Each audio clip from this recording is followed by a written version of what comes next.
What is going on, everybody? It's the Frost, and we're here for Fighter Fest Night 1, Week 1, 2022, for July the 13th, 2022. The next the next two episodes of Wednesday night and Friday night are going to be all about Fighter Fest. Hopefully, we don't do like they did with Grand Slam and make Rampage 2 hours. That would be stupid. But tonight, we had two title matches. A title eliminator match, and oh, so much more. We have new World Tag Team Champions in the Shock of the Night. We'll talk about that when we get to that match. But we have new tag champs, and I'm shocked that it happened because of where the tag team title should be going, and it's a match that's going to be building to later down this year. And I'm really shocked that the Bucks are still not the tag team champions. But we'll get to that when we do. We start off with Orange Cassidy versus Wardlow for the TNT Championship. Of course, Wardlow won the TNT title last week in a title match against the former champion Swerve Sky. And here he is now defending against Orange Cassidy. People wonder, why is Orange Cassidy getting the first championship match against Wardlow? Simple. Open challenge. Cassidy said, you know what? That's an open challenge. I'll take it. Now, before the match started, we got a video package backstage of the best friends who got manager license now because, you know, the whole thing with Dan Lambert a couple weeks ago. Now, they said they were going to cheat. That's the only way that they could see their boy winning. And Orange Cassidy with the, I don't care. So the match starts, and the first beginning of this match until the first commercial break was nothing but a comedy match. Wardlow was not having any of this shit. Like, Orange Cassidy puts his hands in his pocket. Wardlow comes over, pulls his hands up, his pockets come out. Wardlow then rips the pockets off, takes his straps down, poses. Orange Cassidy goes over, pulls the straps back up, and then poses himself. So that was all fun and good. Orange Cassidy distracts the referee. Trent tries to get up and take off the top turnbuckle. Referee catches him. While Chuck goes under the ring and grabs a chainsaw, tries to throw it into the ring. The referee catches that and gives him the marching orders to the back. So you have Wardlow and Orange Cassidy still out here. Wardlow is around the ring, is outside. They're both outside, and Cassidy's trying to get him to come to him. And Wardlow just stops midway through and is like, I smell bullshit. Pulls the ring apron back and pulls out Danhausen. Which, the reaction of Orange Cassidy is just like, fuck. So, Wardlow is distracted by Danhausen. And this allows Orange Cassidy to take a run around the ring and hits an orange punch to Wardlow, sending him reeling. He heads back into the ring. So we go to commercial break. We come back, and during the commercial break, Wardlow is just dominating him. The comedy bullshit's over. It's time to have an actual match. And when we got back to the commercial break, this was a fun match. This was a really good match. Now, I know people are going to be like, oh, this shouldn't have been Wardlow's first title defense. It should have been. Here's the thing. If this is the only match like this that Wardlow has to do in his entire title defense, they got it out of the way early. They got the comedy-ish match out of the way. Now everything else will just be serious domination by Wardlow. But Cassidy wants beach break. That sets him up for a powerbomb, which he manages to counter into a DDT. Followed up with another. The champ connects with an F10. Orange becomes the first man in history to kick out of that move. Wardlow follows that with a powerbomb attempt, but Cassidy fights in to try and block the move. He gets out with a Hurricane Rana, followed with a top tope suicida on Wardlow. But Wardlow catches him and sends him into the ring post, back inside the square circle. Orange once again tries for the dive. Wardlow catches him only for Cassidy to reverse it into a stun dog millionaire, into an orange punch, and a beach break. Despite that, Wardlow is able to kick out. Cassidy goes for another one, goes for the orange punch, and Wardlow catches him. It hits on the catch for the powerbomb. The crowd just popped on the catch of, oh my god, he caught this man. Hits him with one powerbomb, 1, 2, 3, and that was that. Wardlow retains, as you figured he would. After the match, he picks up Cassidy, holds out the fist, and shows him respect. and Cassidy obliges. So the comedy went a little too much, I think. They could have just had, a little bit like the ripping the things, ripping the pockets and the strap thing. That would have been enough. But it's like they did what they did. It lasted for before we went to commercial break, up until the Orange Punch. After that, it was a really good match and a really good title defense. And Orange Cassidy, yes, he is a comedy guy. He has his comedy bits. But when he goes out there and, as they say, tries, the dude is one of the best in AEW. I mean, yeah, definitely. If you cut out the first commercial break, you have yourself a damn good match. We go to commercial break, we come back. Chris Jericho is here to talk about Eddie Kingston. He says tonight he stands here in front of the people as a living legend. Not as Chris Jericho, the wrestler, not as Chris Jericho, the rock star, but the living legend. Eddie Kingston's superior. He said Eddie's confused, but isn't a liar as he needs to as he adds to being friends with Eddie is worse than anything any coach Downhouse can muster. He run down Santana being taken out of blood and guts because of him being Eddie's friend. Ortiz having his dignity taken from him by getting his head shaved. Ruby Soho getting her arm mangled because she's friends with Eddie Kingston. Danielson being his associate, he took him out. And they don't know when he's back, and then he says Ruby Soho, of course. He says Eddie's a mark for people like Sabu and Terry Funk. This is why he wants the Barbed Wire Massacre.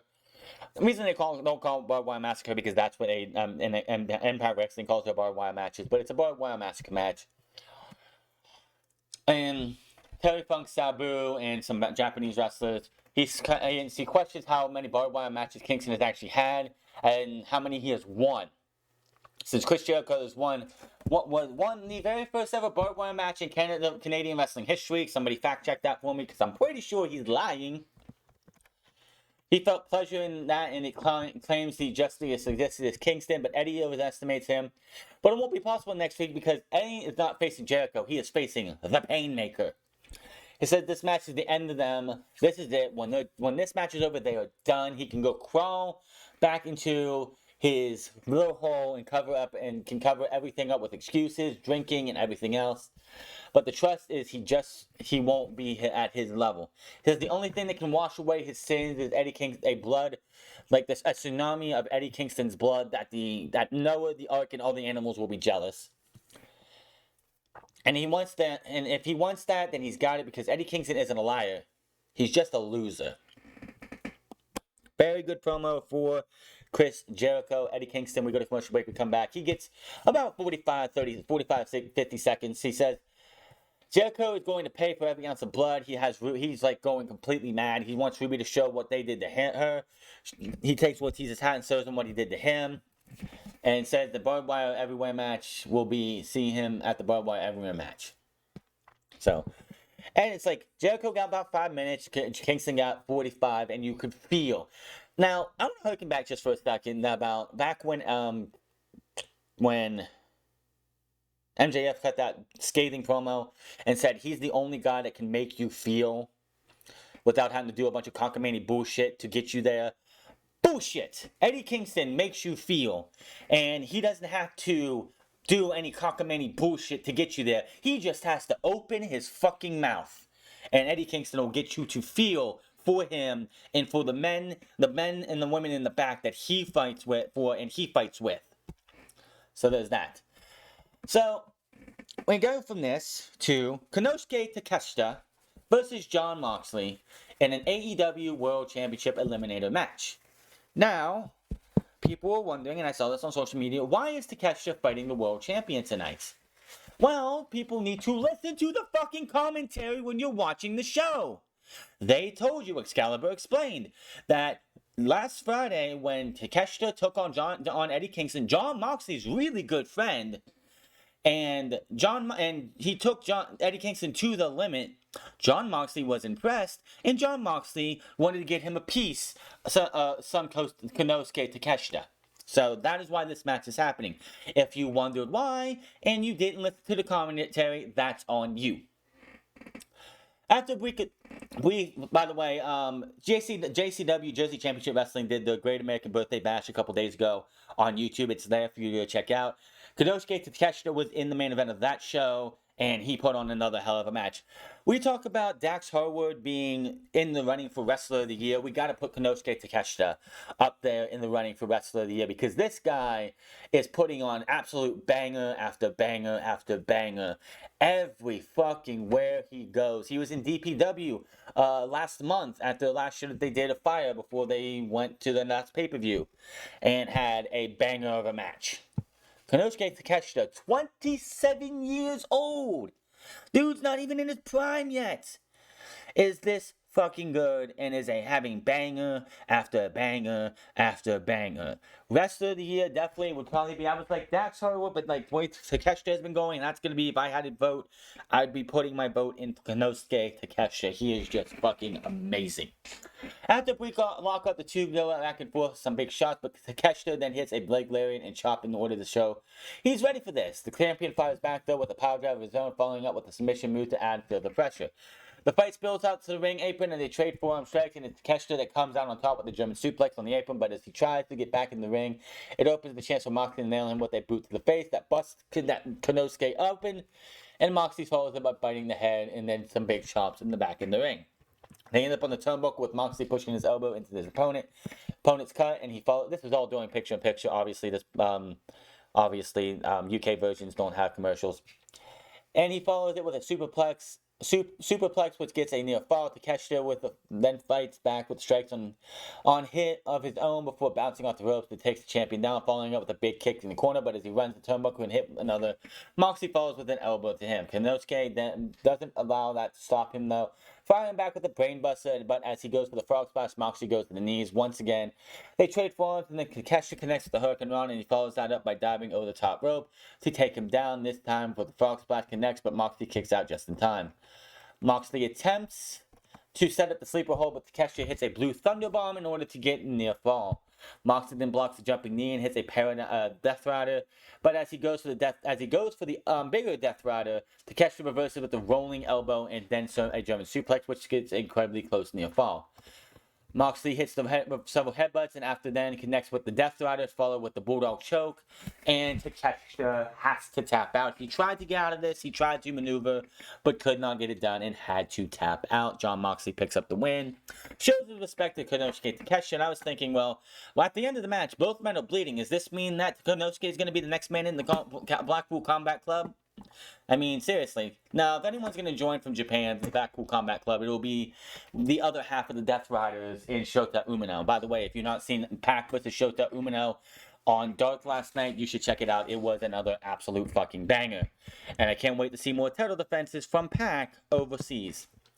We get a video package of House of Black talking to Darby Allin. King says he didn't need Darby's praise, didn't need to be told what he earned, and he is getting his by taking Darby's. That match will be happening next week on week 2, night 1. Christian Cage comes out with his big, huge Dino Monster Luchasaurus, and it looks like it's going to be Griff Garrison versus Luchasaurus. But before that, Cage mocks Brian Pillman's haircut and says he had a father like Jungle Boy, but he was a legend in this business. However, Cage says, you know what, other people could say legend, but for me, he was average at best. But he does respect him because he actually spilled his blood, sweat, and tears in this ring. He doesn't mind speaking on Brian's behalf, saying he'd be appalled that Pillman was the last contribution he ever made to the wrestling business. Cage says Griff Garrison annoyed him. He showed a picture from social media, which was Griff Garrison standing in a foresty circle. It's probably a picture of Jungle Boy, like a picture they'd had of Jungle Boy, and they took him out and put Griff Garrison there. Which, if you remember back when Griff Garrison first came to AEW, there was a lot of who the fuck was Griff Garrison. There was a whole shtick on BTE with Brody Lee. Who the fuck is Griff Garrison? Everyone was mistaking him from Jungle Boy. He does look a lot like Jungle Boy. Even Christian Cage is like, Luchasaurus, doesn't Griff Garrison look a lot like Jungle Boy? This seems to anger Luchasaurus, so he marches to the ring, beats the hell out of this guy. Griff tries to get some moves in, but doesn't work out, and he ends up locking in the tar pits, which is the snare trap, but with a nerve pinch on it instead of how Jungle Boy does it. After the mat pain, they go to put him through a table. Brian Pillman tries to get involved, but ends up getting a headbutt to the head. He gets laid on the table. He chokeslams Griff Garrison onto Brian Pillman. We get the I am the table moment of the night as the table refuses to break, so he puts him through again, and that was that. So, moving on here, Hangman Page is with Tony Schiavone backstage. He talks about how he's disappointed about getting taken out of the match and the Royal Rampage being eliminated. Silver and Reynolds come in and they said, you know what, you might be upset, but we're pissed, we're furious, so we're calling out the House of Black. Hangman's like, oh yeah, you guys go ahead and do that. So, looks like we're going to be getting that next week. They did not name that match for this week, so there's that. Jake Hager versus Claudio Castanoli. This started the same way the match with Zack Sabre Jr. did. He came in, hit the the bell rang, running uppercut in the corner, goes for the neutralizer. Unfortunately, that did not work this time. He hits a huge uppercut, then boots, which sends Jake out of the ring. But Jake responds well with a huge clothesline on the floor. He then looks for the Hager bomb, but Claudio reverses that and sets him up for the Tiger Feint Kick, aka what we know as the 619, which Io Shirai and others call the Tiger Feint Kick, and actually hits it. Other people call it, of course, Swiss 19 when he would do it, but you know it is what it is. In the corner, Hager gets back on track with some huge shots on his own, but Claudio then takes him down and going to the knee, following with a bulldog. And then drives Jake into the tongue pad, but he goes to the top rope. Jake knocks it, and then hits a double leg from the top turnbuckle. He then launches Claudio across the ring, following up with a Hager bomb, which gets a near fall. Claudio has no problem responding through a vertical suplex, then hits a few punches only to eat a big boot from Hager. Despite that, Claudio responds yet again, springboard with an uppercut. Then again, the two men get back and forth, the uppercut and forearms, drop kick sends Hager to the ring. So Claudio charges at him with an uppercut on the barrier and inside the ring. It is followed with a diving crossbody, which gets another near fall. Now it's time for the swing, as Claudio shows him what it's all about, and then he transitions into a sharpshooter, which Hager, not trying to tap, he starts waving some people to come on, help me, come on, from the Here Comes 2.0. As Claudio is distracted, Hager plants him on the mat, but Claudio is able to kick out. Hager looks for the ankle lock, but Claudio blocks it and hits a suplex. But yet again, 2.0 provides a distraction. However, this time, Claudio sees Hager coming in and hits the Swiss Alps, as they call it, which is a underhook. Like, he crosses both of his arms on his stomach, and then hits him with a sit-down powerbomb for the 1, 2, 3. Heck of a match here. Claudio just showing that he is fucking great. I'm surprised they didn't have a 3-on-1 beatdown for the Jericho Appreciation Society since they guys were just there. I mean, Hager and 2.0 could have beat him down. Thunder Rosa is backstage with... they did show us highlights of both the Umino match and Thunder Rosa's match from the show, the events this past weekend that was shown on Dark, where Thunder Rosa did lose to Yamashita, and they will have a match for the Women's Championship very soon. Thunder Rosa said it was exciting to tag with Tony as well, and they're ready to face anybody, which leads to the worst former women's champion in all of AEW history, to come in and stick her ugly nose where it doesn't fucking belong, and says they're back. They know they carnage that hurricanes, thunderstorms can bring. Hater says they were well versed in it. This leads to them bringing in a sandbag because they thought they were going to get people to hate and boo or say, oh, she's making fun of her. It wasn't funny. It was stupid. The Faker is not funny at anything she ever does. She needs to stay off fucking television. Go wrestle on Dark or Dark Elevation and stay the fuck off television, because this show didn't miss you one fucking bit. Jamie Hayter might have been missed, but you're holding her ass back. Again, we didn't miss you. Nobody gave a shit about you. You showed up on the screen. There wasn't a single peep from Georgia. So sit down, shut the fuck up, and get the fuck off my television, you stupid bitch. Go be Adam Cole's girlfriend, which is the best thing you can do with your life. Serena Deeb versus Anna Jay. I see a lot of people complaining that the women's match is on at around 9:30 every single week. Shut up. You do realize that a lot of the... Anna Jay in this match. Anna Jay, her first match, her debut match with AEW back in 2020 was like her second to seventh match in her career. She's young, she's green, she got a lot of way to go. She's improved over the last 2+ years, but unlike vast majority of the women are absolutely nowhere ready to be having more than one women's match on television. That's what Dark and Dark Elevation were for. If you want to see women matches, go watch Dark Elevation. You're going to get one on here, and you're going to fucking like it. So, the big story of this match is that Anna Jay tried multiple times to get the Queen Slayer onto Serena Deeb. And she does get it towards the end of the match, but unfortunately she wasn't able to get the win with it. And, of course, the Serenity Lock picked up the win for Serena Deeb. Like I said, Anna Jay, just looking at her 2 years ago to now, when she made her debut, I believe she faced Hikaru Shida for the first time. Like, she was just there. And she's done so much. She joined the Dark Order. She had the whole TJ thing, which we'll talk about that in a second. She's improved a lot. And honestly, I think in the next 5 years or so, she's going to be a big deal for this company. She has improved, vastly improved. She's gotten a lot better in the ring. And she can only get better from here. So after the match, Serenity Lock was stuck in by Deeb. But Mercedes Martinez appears, makes the save, and that was that. We get a boring, cringe promo from Jade Cargill about her baddies and everything. I couldn't give a shit. Is it just me? Am I the only one who's feeling that the whole cut the shit line has outworn its welcome? It's not over. Nobody gives a shit about it. It's not fucking cool. Everything that has to do with Jade Cargill is boring. The TBS Women's Championship is absolutely an irrelevant title. Absolutely irrelevant. Absolutely irrelevant. But come to think of it, except for until recently, the AEW Women's World Championship has felt a little irrelevant. And it sucks. AEW just, they don't know how to book women. They don't.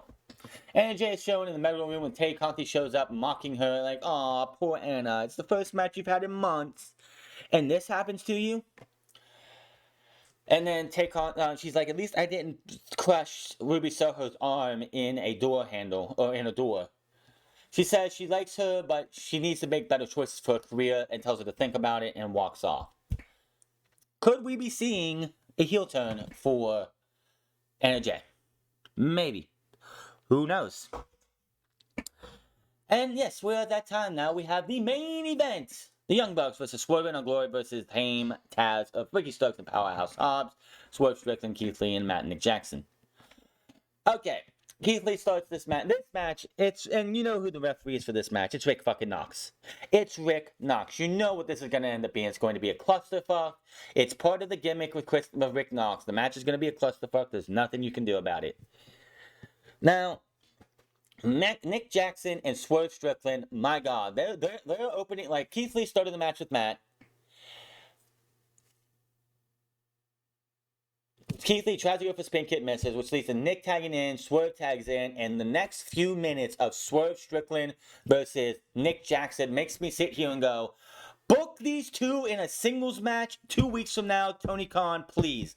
Nick Jackson and Swerve Strickland gave me that entire sequence of those two wrestling, trying to one-up each other and go after each other, reminded me of the Young Bucks versus Lucha Bros. That was fucking, just amazing.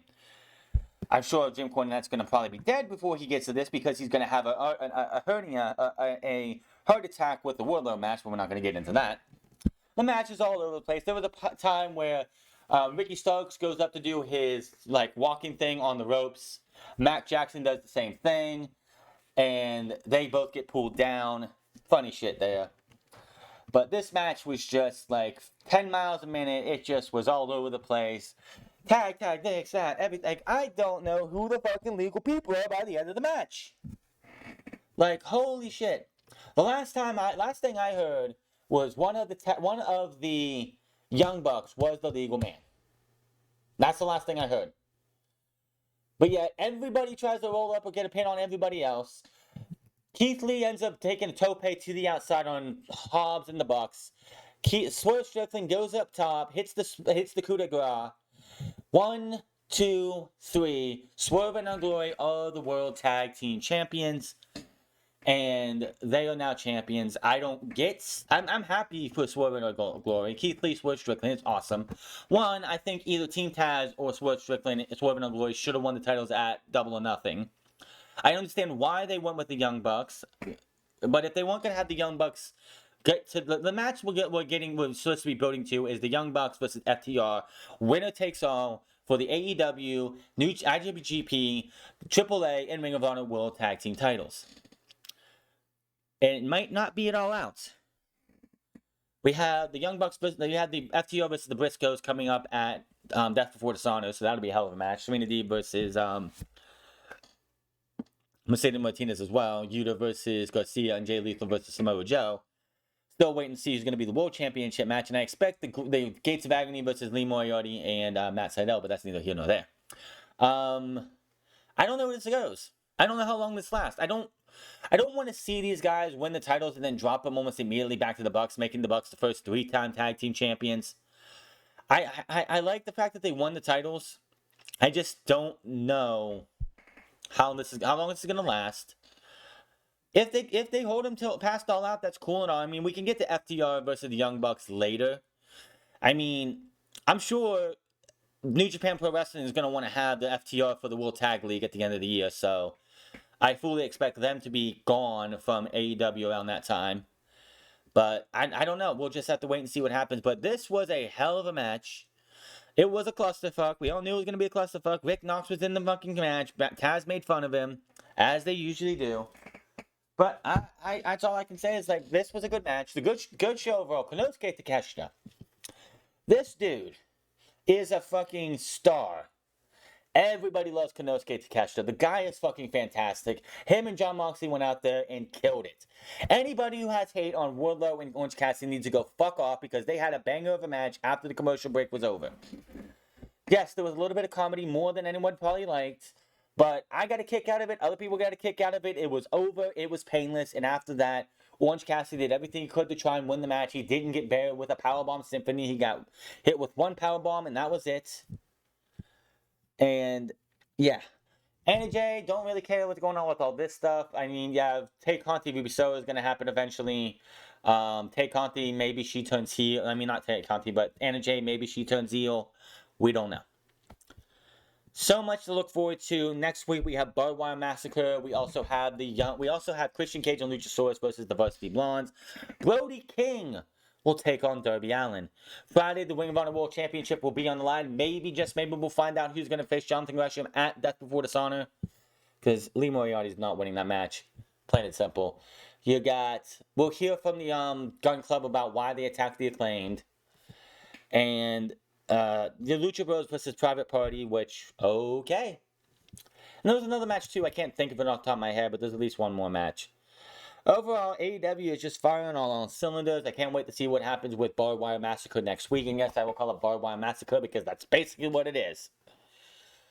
Yeah. So much to look forward to. Can't wait to see. I was so expecting them to announce the women's title match for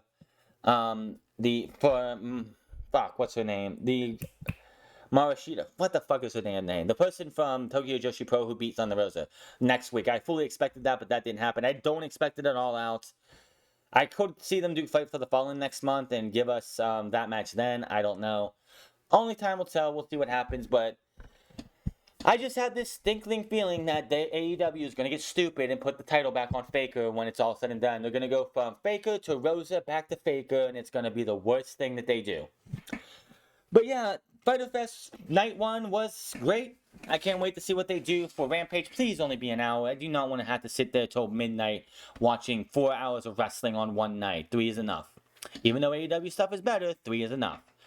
That is your AEW Fyter Fest Night 1, Week 1, Night 1 review. Hit that subscribe button, comment down below, like or dislike this video. Find me on Minds at the Frons Club. Find me on Twitch.tv/The Frons Club. And find me on Instagram at The Frons Club.